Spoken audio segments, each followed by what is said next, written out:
Pedro from A&P-REACTS. I'm here with Knox from Enforced to talk about Kill Grid, out March 12th on Century Media. How's it going? Good, man. Good. Glad to talk to you. Oh, it's a pleasure to have you on the channel to talk about this outstanding record. And the first question I have to ask to you about this album is, what is it more difficult, to release your first debut album or to follow up that record with Kill Grid? Oh, that's a good question. That's the first time I've gotten that.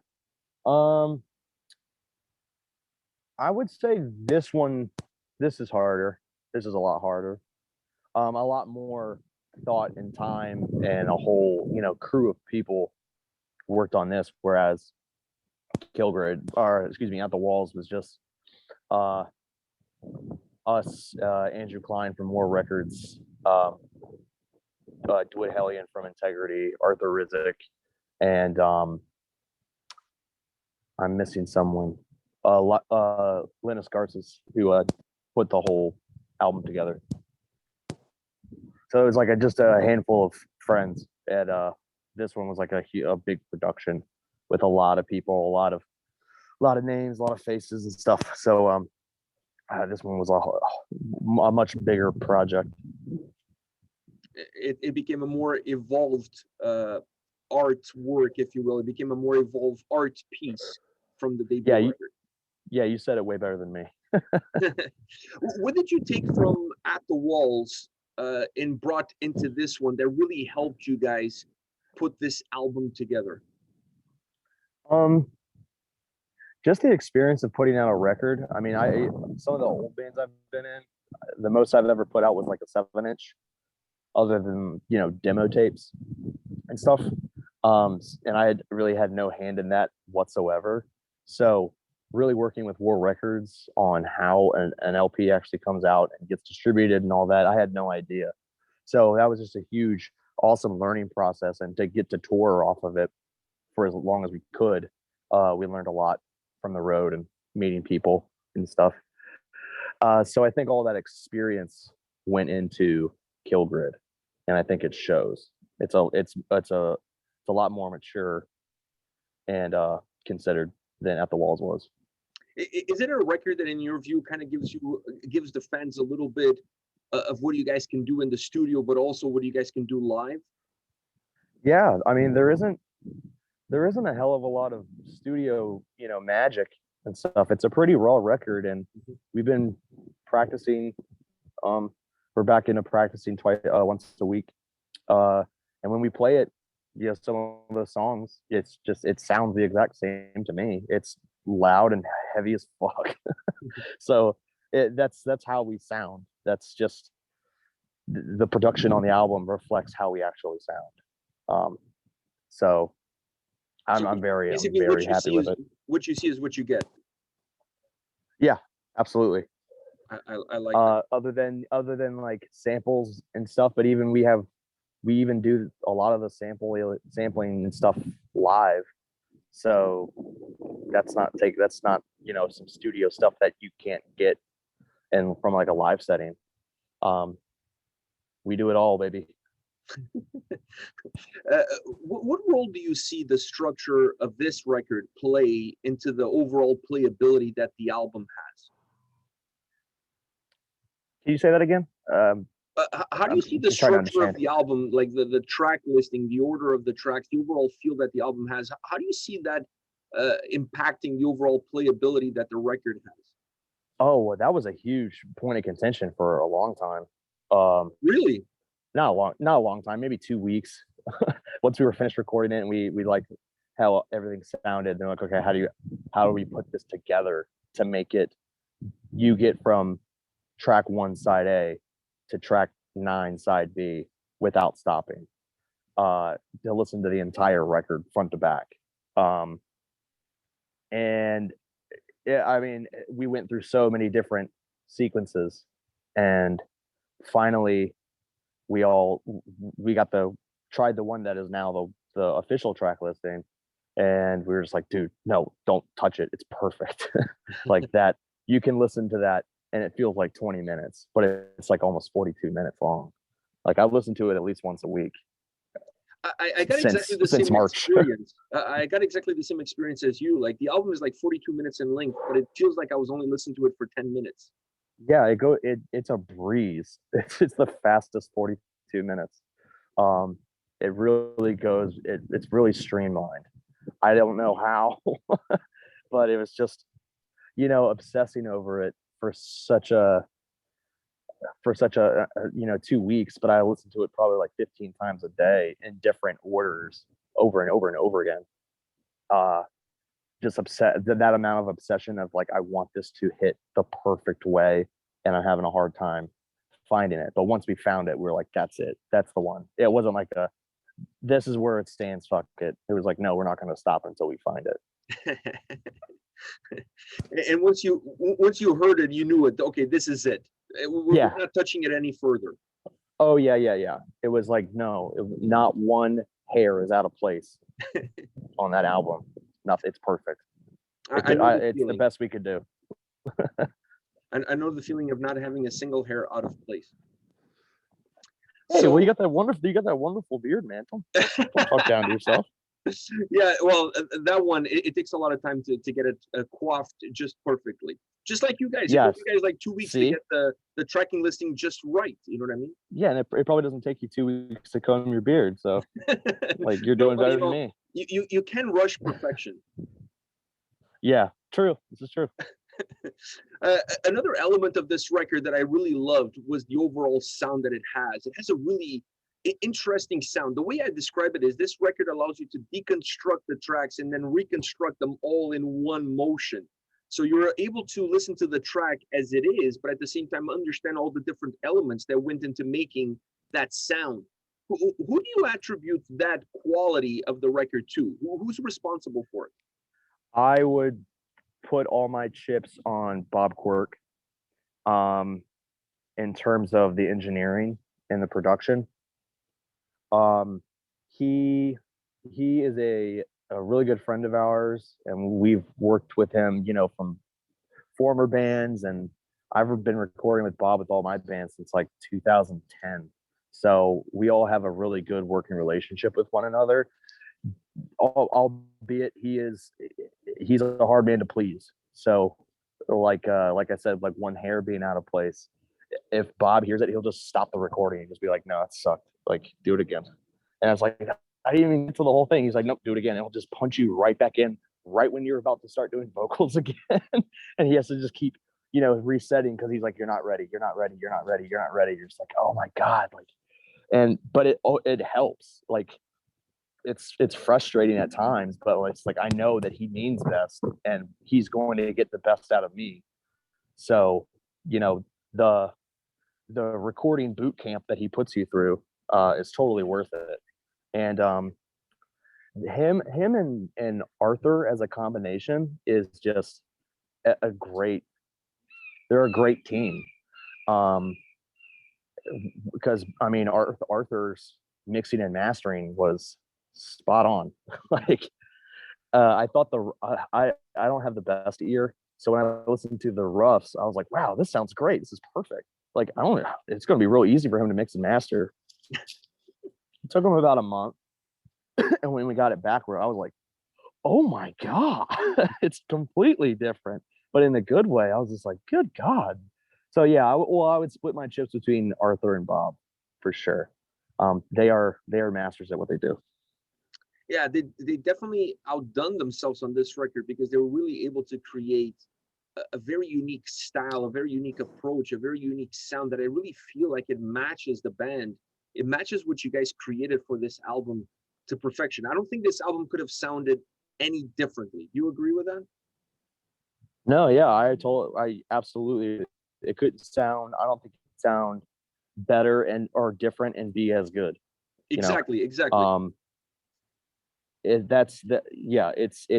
it's at the top, highest tier that it could be, for around the board, across the board. Do you see this album? It's like the album that I've always wanted to. Go ahead. No, so sorry. Go ahead. I didn't know you were going. Go ahead. Oh, I just wanted to just say, or just opine that like this is kind of the album that I've always wanted to be a part of. it's just like one of those albums that you're just like, as a musician, as a lyricist and stuff, I'm like, this is the one. This is like, if 13-year-old me knew that I was a part of this, my head would explode. So it's just kind of like a lifelong dream to finally make that record that just hits home with me personally. So it's fantastic. When I was listening to the album, I was thinking, man, these guys, after they finished recording, I'm sure there was a mic drop in the studio, because it, it's impossible for you to listen to this album and not realize how good the album is. Did you get that sense almost immediately? No, there were certain parts and certain riffs, like the ending of UXO, that I was like, this is going to play really well live. Like, people are going to be slamming their minds off to this. And I was like, I mean, not knowing that, the world would still be shut down, I was like, people are going to be the revenge of the circle pit is coming back. Like, this is going to get awesome. But no, it's just like, at the time when you're recording it and stuff, like, you're just so focused on, the task at hand, that you're kind of not thinking like, this is going to be great. You just want to just do the best that you can and hope to God that it works out. Which I think it did. Yeah, sometimes you're so involved well. in the process that's a little bit difficult for you to see the forest from the trees. Yeah, you can't. Yeah, you can't. Not at that exact moment. But I know it was kind of like that before I got a physical copy of At the Walls. It was kind of like, let's keep working. No more work to be done. But okay, I still don't have it. But when I physically touched it and like put it on the record player for the first time, I was like, then it hit. So I don't even think I'm like that yet with Kilgrid. And, through all the press and stuff like that, I still don't have a copy, and I still haven't physically played it on my turntable. So until that happens, like, it's not done.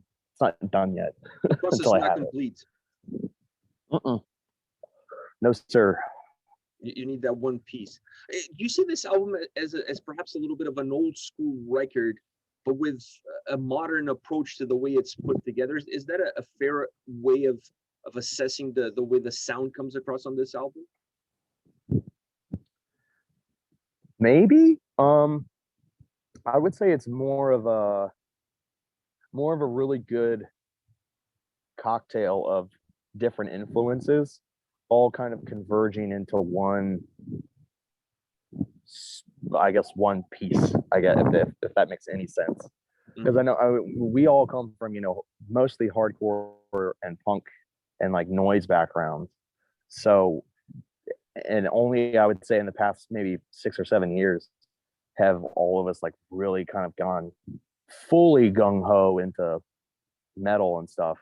So it's just kind of like, let's try and play like as fast as Slayer, but on these like more hardcore structured songs. But we also want, insane solos and big dive bombs and really stompy riffs. And like, there's a lot that goes on in the recipe for this type of sausage. So yeah, I mean, I guess I would kind of agree, but it's just, yeah, I would just say it's like it's a very nice cocktail. It's a spicy cocktail. I defined you guys the first time that I listened to you as the love child of Slayer and Power Trip. Okay. Are you cool with that? Yeah, I mean, I find that high praise. It's just so cool. I don't mean to, toot my own horn, but like, the press cycle for this has been really insane.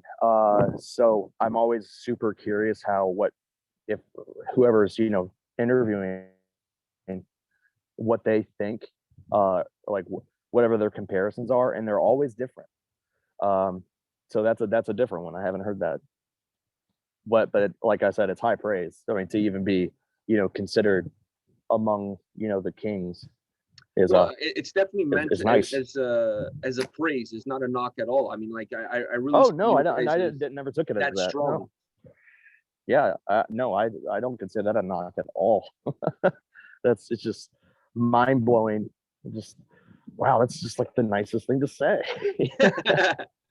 Well, like that's how I felt listening to the album, listening to the tracks. I felt like there was a lot of those two elements. And for example, if you look at a song like the Doctrine, the solo sections on that track to me kind of reminded me a little bit of old school, really old school Slayer. It had a Yeah, little bit of a throwback feel to it. Is that something you guys had consciously in mind when you were putting together that song, or it kind of just happened that way? it just happened that way. I mean, we're constantly always writing and constantly, recording little tidbits here and there, just to keep options open. So we have like a full memory bank of riffs that we didn't end up using, but they're good riffs that we just didn't find any place for them. So could we use them later? Possibly. We can still play around with them and see what we come up with. But no, I mean, I wouldn't say it was like a conscious thing. It's like, okay, we need to write a Slayer song. Let's go. Um, no, I think it just happened much more naturally than that. And especially when it came to the tempo of the Doctrine, because that is a fast song. Yeah, yeah. We really pushed our drummer Alex to the limit, because we had him practicing with a click track, but we would up the tempo like really high. And he's a fast drummer, so he would match it, but it would be too impossible for people that play along because it'd just be too fast, especially with all the soloing and stuff. So we had to dial it back to where we were more comfortable, and could actually play as fast as we could without screwing up. Um, so that's basically that's the fastest we could play in March of 2020. Well, but you never know. You guys might hopefully tell a the more new we peer. practice. I know if we keep practicing, we could probably bump that up a few BPMs You turn it all the way to 11. and played it. Yeah, yeah, I think so. I hope so. Maybe 12 eventually. That'd be great. Yeah, yeah. Just break the knob. Say it. Just break the knob. Just destroy it altogether. Yeah, I'll just break the knob off. Yeah, it's fine. Don't need it.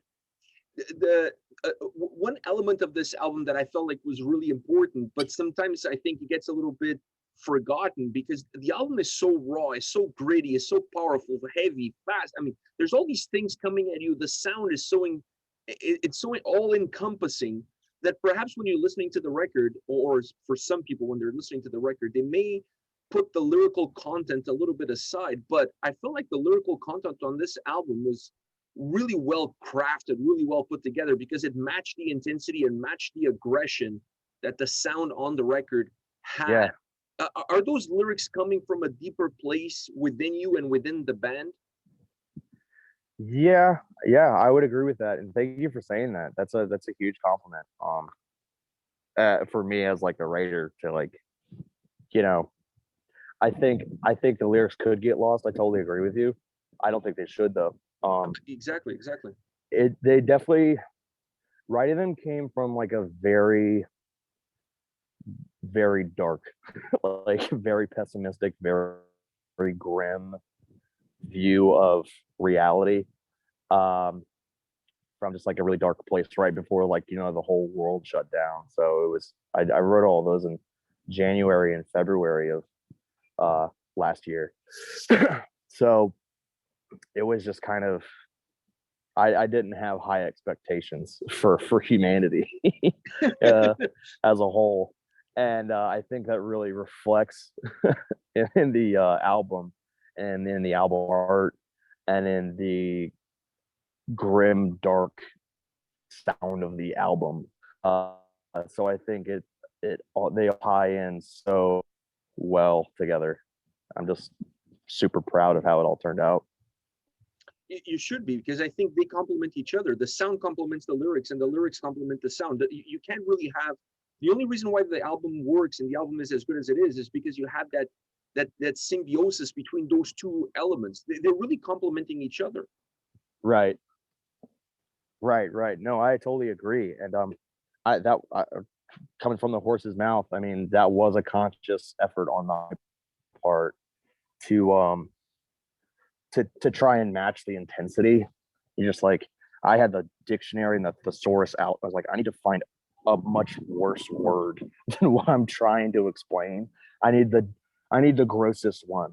All right, like I need the darkest, bleakest word to describe this feeling.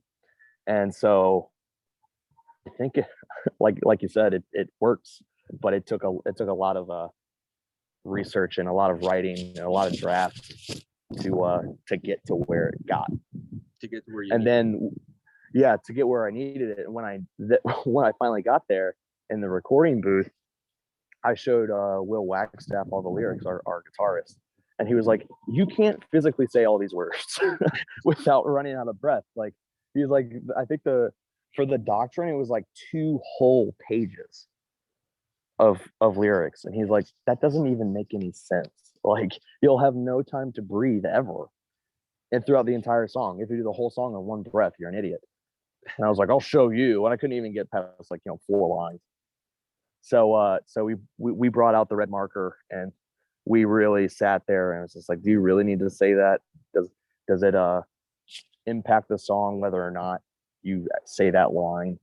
And so it's like, okay, let's scratch that. And we basically combed through the entire thing in the studio as we were trying to do each song. So I commend him on his editing abilities. For me, it really helped out a lot. he was your filter. Yeah, he's my filter.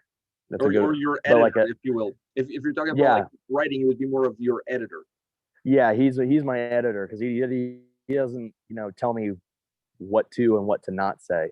He's just like, you got to stop at some point. And plus, I'm going to do solos over this part, so everything here has to go. The song really needs to like start and not immediately with vocals. So, cut out the first part. You got to rearrange all this, do it all tonight. We'll be back here in the morning tomorrow. Be ready. And he's like, okay, cool. So I would just go home and edit everything and come back with like a really lean, mean machine of lyrics, run through it once. And that would be the take. So it became, once we got the process of like writing, editing, and recording down every day, then it became like super quick. It was like 2 or 3 songs a day at that point. But at first it was like UXO took like 3 days because there was just so much into it. And after screaming for 5 hours, it's like, dude, I'm shot for the day. Like I can't keep doing it. Yeah, it starts to take a toll. Oh yeah, you start getting headaches and stuff, and you start, your throat's all thrashed and started having like whiting out and stuff. You're just like, dude, I'm done. I can't do it no more. I have one last question for you, and I know you haven't heard the record on the vinyl yet, but you've heard the record. You just haven't heard it in your performed format, if you will. But now that the album is over, is done, and you guys have a release date set in stone. And I think you always look at an album as a stepping stone or that next step in the evolution of the band. Looking at the 2 records, I don't see this as a step. I see this as a huge leap forward for you guys. Do you feel that this album is going to give you that leap, is going to springboard you guys to not just the next step, but just like 5 steps ahead? That's a really positive way to look at it. I'm a positive guy, and this album is really, dude. If you were here, I would give you a hug because this album is incredible. You deserve all the credit. You guys deserve all the credit for this record. Thank you. I think, I guess it could be. It's definitely perceived as such, as like this massive leap, but. We've been writing this since we finished At the Walls, so it's not like something that came unnaturally and with the thought process of like, this is going to make us, rock stars or something like that. Like, no, it's just, even if Century didn't pick it up, or if no one picked it up, we still would have written this record, and it probably still would have sounded the exact same. And we still would have worked with Bob. I mean, it probably would have been on a CD because we're all broke. But the thing that's helped a lot is with Century kind of helping us with not necessarily ideas, but just pushing us to do as much as we possibly can, and to kind of it's at least shown me of what we're capable of as people and as a band, and as like a full working unit, to see what we're actually capable of doing. And it's a whole lot more than I thought we were capable of doing. So it's just, for me, it's just a very powerful experience as a whole to be like, wow, I really pushed myself to the fullest, and look what happened, you know. So a lot of praise goes to them for pushing us along in terms of, you know, after the record was recorded, you know, working on album art and track listing and what's it called, the layouts and inserts and colors on vinyl, all, you know, everything else that I would have never ever thought of. Just goes to show, it's just like, yeah, it takes a village to get all this shit working, and it's a great village. It's a great little village to be in. I think, for like the final thought, I think for you guys, this is a record that was a long time in the making, like you said. For the fans, the perception is different, right? Because we listen to one album, then you listen to the other. So for us, there's almost this sense that things happen a lot quicker or almost instantly. But the work is not just the day that you walk into the studio. There's a lot of work that led into that final moments, or, you know, that actually gets the record out. Oh yeah, the recording is the final moment. I mean, we've never written in a studio. We always come with all the material done. So the writing of it is super crucial, and I don't care how long it takes, you know, until we all are like everyone is completely satisfied with how a song is or how it turns out. So yeah, it's the songs that you hear are the songs that we all agree fucking rule too. There's no dead track on that album. Oh, 100%. I'll finish off this conversation by saying that this is going to be one of the best albums of the year. Everybody's going to have to claw and scratch to surpass what you guys are delivering with this record. Well, thank you. I've never considered it like a competition, but I do understand what you mean. It's a banger for sure. I'm just happy that it's gotten, you know, such positive praise and stuff. It's very humbling. It's been a wild ride. Well, you guys deserve it, man. And on that note, thank you very much for your time. I really appreciate you taking time to chat with me about the record. Kill Grid out March 12th on Century Media. Go pick it up. Once again, thank you. Thank you. Hey, nice to meet you, Pedro. Nice to meet you as well. Take care, man. All right. Bye-bye.